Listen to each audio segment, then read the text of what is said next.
আইপিএলে সবচেয়ে বেশি প্লেয়ার অব দ্য ম্যাচ হওয়া খেলোয়াড় Jasprit Bumrah, Ambati Rayudu, Shubman Gill, Ruturaj Gaikwad, Sanju Samson, Shikhar Dhawan, Ajinkya Rahane, Gautam Gambhir, Suresh Raina, Kieron Pollard, Jos Buttler, Suryakumar Yadav, KL Rahul, Shane Watson, Andre Russell, Yusuf Pathan, Ravindra Jadeja,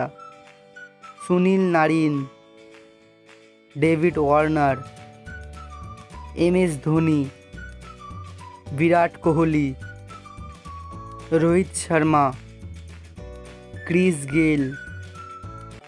AB de Villiers. Video ভালো লাগলে অবশ্যই আপনার বন্ধুদের কাছে ভিডিওটি শেয়ার করবেন আর চ্যানেলটি সাবস্ক্রাইব করবেন।